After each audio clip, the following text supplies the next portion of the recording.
I'm Marny Nesher, publisher of the Central New York Business Journal, and would like to welcome everyone to our latest CNY Business Journal interview series. Continue to stay up to date by viewing our website daily at CNYBJ.com regarding the news and impact that the coronavirus is having on all businesses in Central New York. Now I have the pleasure to welcome George Kilpatrick, President and CEO of Kilpatrick Media and Marketing. George, thank you for joining me. Oh, you're welcome. Good to see you. It's great seeing you again. It's been a while. So let's just dive right in. And if you would please tell us about Kilpatrick Media and Marketing and your program, specifically Inspiration for the Nation. So Kilpatrick Media and Marketing was created about in the year 2000, about in the year 2000. And what I was looking for was a way to combine all of the things that I was doing. I was facilitating conversations, I was doing marketing presentations, I was being asked to do many of those things. I needed to have a vehicle where I could meet the demands that customers have for me to speak and give talks and do presentations. And so I created that as a vehicle, not only to promote the work that I do doing presentations and such, but also and the work with diversity and as such, but also as a way to support my program, Inspiration for the Nation, which was created in the year 2004 as a way to celebrate the positive achievements of African Americans from all walks of life, celebrating their positive achievements and their successes. These successes and these positive achievements have often been overlooked, especially in our local community. And so I saw it as a mission to bring in not only positive, influential people within our community, but also nationally, whether it's authors or whether it's others who really could show that the success of African Americans in particular was not a fluke, it was an accident, that there is a track record of that, but also bringing in others who had a positive or inspirational message for our audience. And so it's solutions-oriented media. We like to say that when you come on our show, not only if you're stating a problem, we want to know what the answer is and how our listeners can take away from the program tools that they can use. So it could be whether it's healthy outcomes. I had a pretty interesting health journey myself, where I lost a good amount of weight in my transformation. So I want to talk about healthy outcomes, especially because of the health disparities within our community. I talk about economic success and legacy and wealth building. Then I talk about ways in which people can find resources and connect them to resources that can help them do better, but maybe resources that they did not know existed. And you have, your reach is actually farther than Central New York, is my understanding, right? Are you out Right. in Las Vegas? Yeah, for many years, yes. And we were picked up by and this just ended, right? But we were picked up by the African American Public Radio Consortium. And so our show was heard in Las Vegas, Nevada for about 5 years. We were in Prairie View, Texas. We were in Montgomery, Alabama. Believe it or not, Davenport, Iowa. We were in Maine for a little while, Muskegon, Michigan for a little while. And so we had a national reach. And part of this, some of the shows are airing in repeats in some of those markets, but we were distributed by the African American Public Radio Consortium, and Las Vegas was our biggest market. And it was great to actually visit Vegas one year and have people say, "Hey, I know your voice." So I'm like, this is good, right? So that was pretty exciting. So we were able to have a national reach as well as highlighting the folks that were here in Central New York. Nice. I'd like to just transition to something, a more sober topic, obviously the pandemic. You personally have really been affected by the pandemic. Your mother had passed away from this, Yeah. and my condolences to you and your family Thank on you. that. I'd like to ask this personal question as to how you're able to deal with that while you're running your own business. Extremely difficult. In fact, and I say this, and I'm thank you for asking me about that. So my mother, was 77 years old, and when she went into the hospital, she was complaining of breathing problems, and then they tested her for COVID, and then we learned that she did have COVID, and then it was a week. And then Friday, we got a call from the hospital making plans for her discharge. And then the next day, we got a call about escalating, but we're going to treat. And then that night, the very next night after we're talking about discharge orders, we're now talking about funeral. So it was very difficult. In the first weekend, I believe, after the show, I actually did a tribute show where I took some of the calls, because I used to call her every year on Mother's Day. And I took some of the calls and the conversations that we would have and some of the advice that she would give to other people. So it was very difficult. I mean, I run my business as well as work full time in other places. So it was very hard. I mean, I took 2 weeks off from my other job, and also I ended up just sort of sitting with the emotions of the moment. It was a period of time between her services, which we were able to have. Many people in New York did not. She lived in New York City. Many people were not able to do that, and so we were able to obviously give her a send-off that many New Yorkers were not able to get. So, and then for me, having to do it virtually because this was happening at the height of the COVID. So, it's very raw, and it's not a day that goes by that I don't think about her. I mean, we're talking only 60 days since this happened. And so it was very tough, very hard to focus, very hard to concentrate. I mean, I really couldn't, because we have, trying to get things together. I'm trying to support my sisters. And I'm glad you asked me this very personal question. I don't mind talking about it, but I will tell you that it was very, very hard, and it's still hard. I mean, I'm still dealing with the grief in the morning. And so I'm slowly getting back. And one of the things that I'm realizing is that the best that I can do is to honor her and to find my voice again during this time, and use this time to not only honor her legacy, but my dad's legacy. So now my dad, we lost him about 21 years ago this year. And this year, Mom. And so between the two of them, and but particularly her, difficult time. So it was very difficult, yes, to concentrate and to do anything really, but support my family and also do self-care and get the support that I needed. So yeah, very hard to do. But I think that she would want me to, I mean, there's some things that I owe her, right? And some things that I have to do that she charged me with doing. And so part of the legacies I look at what I have to do going forward is to honor the commitment that I made to her. And that has to do with my dad, and they were divorced, but he had left in his legacy some unfinished scripts that he was hoping to get produced in Hollywood someday. They're science fiction. And every year, what did you do with your dad's stuff? So I have to do something with it.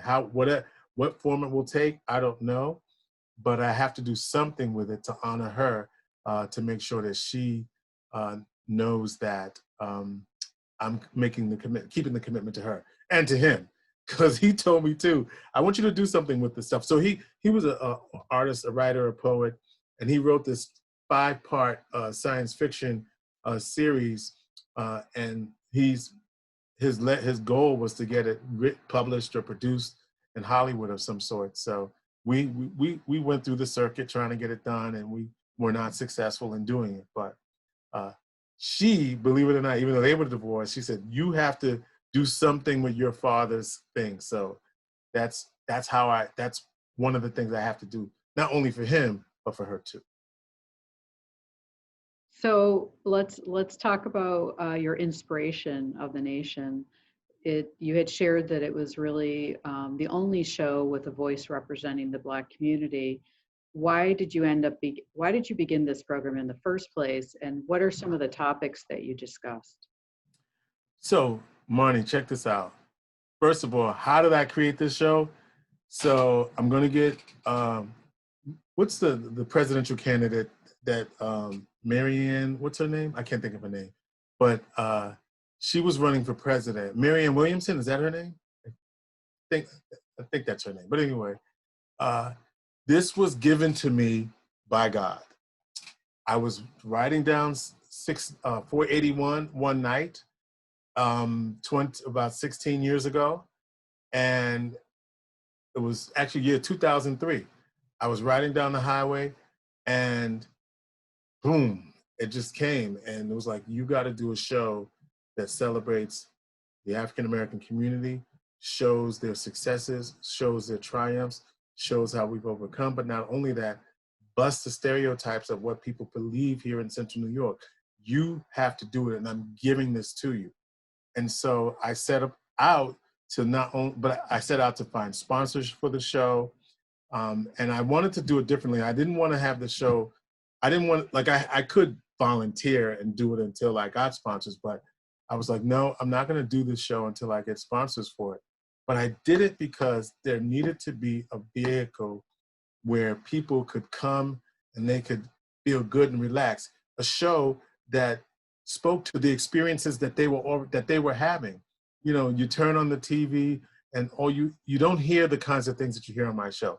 So it's, you know, positive, uplifting conversations, you know, how to be better at, whether it's some of it is motivational speaking, how to live your best life, how, you know, authors who come on and talk about money management, people who talk about health challenges and how to, and I think I talked about this a little bit earlier, but how to make a transformation in your health, how to make a transformation in your wealth. I've had some of the great people, you know, Patti LaBelle, people like that, the Reverend Al Sharpton, you know, Jesse Jackson. I've had jazz artist Nancy Wilson, Oprah. I'll tell you that story a little bit later. But people, you know, my tagline is celebrating people that we feel good about. So there's just so many people. Johnnie Cochran was actually one of the first people, the late Johnnie Cochran, who obviously, for people who don't know, was the attorney in the O.J. Simpson case, was like the first, actually my first guest ever, wasn't Inspiration for the Nation, but my first guest for Inspiration for the Nation was Kareem Abdul-Jabbar. That was my first guest. And Kareem Abdul-Jabbar, for those who know sports, obviously was an outstanding NBA Hall of Famer, made his mark with the Milwaukee Bucks and the Los Angeles Lakers, but also was a history buff. So we talked to him about history and people like that. And basically, and the comedian Monique, people like that. Basically people who you hear another side to them, to give you an idea of the kinds of conversations that we have. Neil deGrasse Tyson, who does the science series on Nova, talking to him about his book, The Sky Is Not the Limit. And Larry King, believe it or not, had Larry King on the show. So there's a lot of people, again, these are, again, positive, uplifting conversations that really let people know that their success is not a fluke. Two of my favorite guests are George Fraser. There's another author whose name escapes me right now, but I bring it up. Willie Jolly is one of my other favorite authors, who, again, motivational speakers, and many others. And those many others will come to me when Dennis Kimbrough, Think and Grow Rich, A Black Choice, or The Wealth Success Secrets of African-American Millionaires. Those are the kinds of people that I have on the show. And again, created so that people could come and not only learn about their own success and their own potential for their success, but also feel good about, wow, finally a place that acknowledges me. When I say the only African-American show, I'm not saying that we were the only one when we started, but right now we're the only one on, at least on our station, right? Because where we are now, you know, there's been a major turnover in terms of talent on the station. My show's on Power 620 every Sunday morning at 9. We also upload it to iHeart. I mean, not and iHeart, but also to SoundCloud for podcasting. So we have, but we're right now, we're the only voice on the air that's local. So do you see, in terms of the topics that you're discussing, do you see in the future that this is now going to be changing? And are there new voices that are currently emerging? Yeah, I mean, that's a great topic. I think one of the things that's exciting for me is that we're on from 9 to 10. We've been on from 9 to 10 for many years. And prior to that, I had another show on another station in the same building, but I was on 7 to 9, and then I would go from one show to the other. And so I did that for many years. So we will now be expanding the show to 9 to 11, beginning July the 7th. And one of the reasons why we're doing that is because you talk about emerging voices, we really want to really deep dive to the local community and really amplify the local community voice. So the inspiration for the nation is local, but not all the time, and not because we're really trying to amplify national voices and local voices, but it's really more about the positive inspirational messages. In the second hour, we're going to provide a forum for community type programming, local businesses, et cetera. Advertising opportunity, Marny, had to get that in there. But but we really want to really focus on, so it's going to be called the Community Inspiration Hour, right?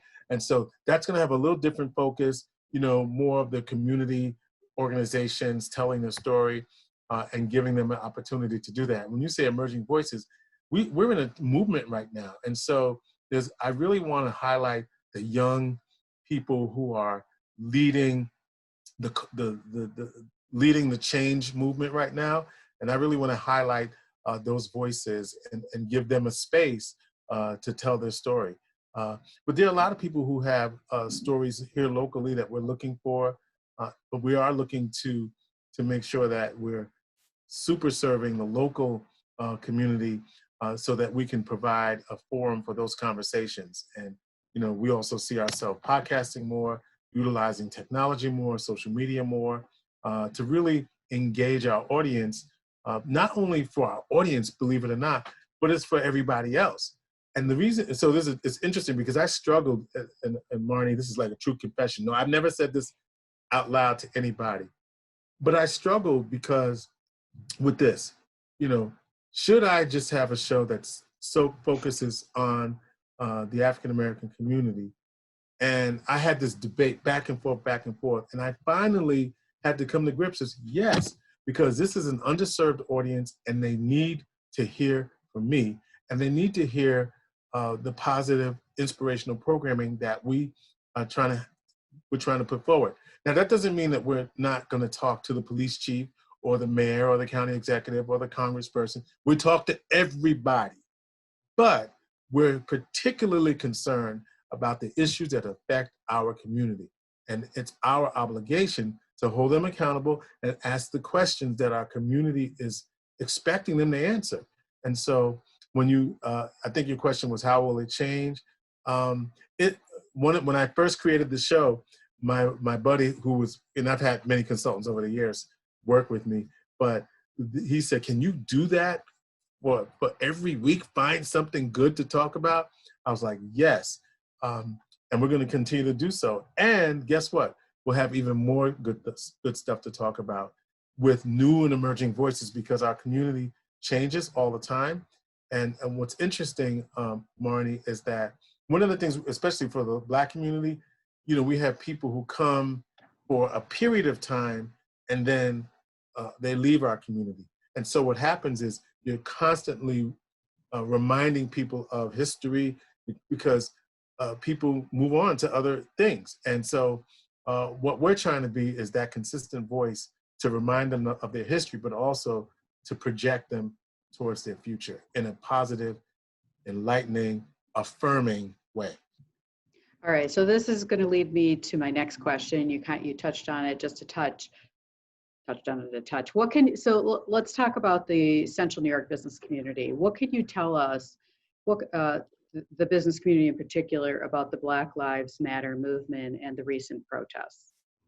Yeah, Marny, and I wanted to pull up something because something just came across my timeline.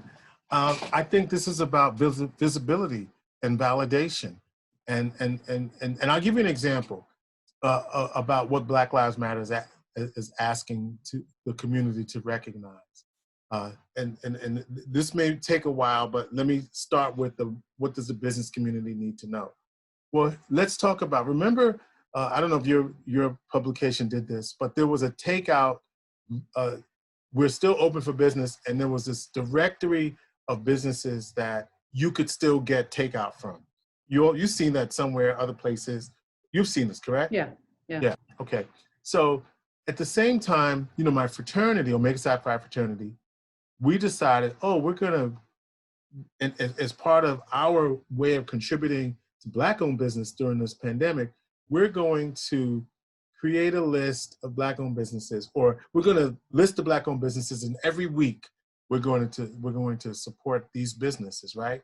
So we went on Facebook. We said, well, who are these businesses or restaurants? That's what we're looking for. So we generated this list, and so we started to support them.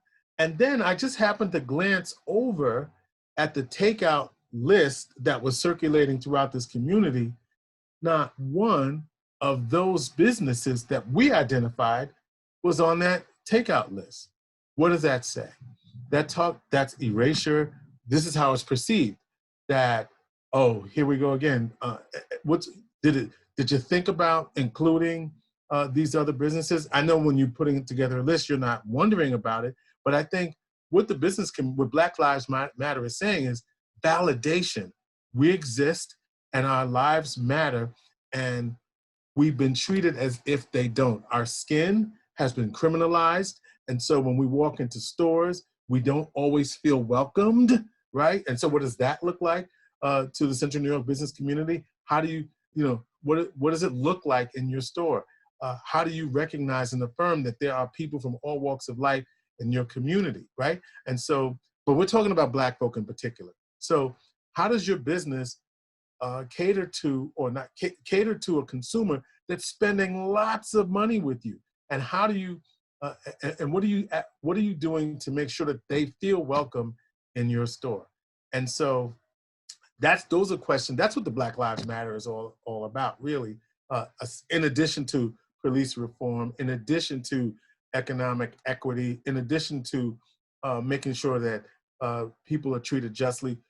Many people have many stories of places that they visited where they have not been treated fairly, or they've been ignored, or they go into a restaurant to get seated and they're not even welcomed. These are the kinds of microaggressions that happen to people every day, that these young people are marching for and asking for: an equitable, just society. Here's what else I'll say. These are not new issues, right? These are issues that the community has been talking about for years. While it's great that the county, the city, and the state have now this year recognized Juneteenth as a holiday for many, the June 19th as a holiday, I started I organized the Juneteenth celebration 32 years ago. On June 18th, 1988, we organized the first Juneteenth in Syracuse. So for 32 years, it's been happening in our community under everybody's noses, but did the community participate in it? So George, my question then is, what can local businesses do to help the situation?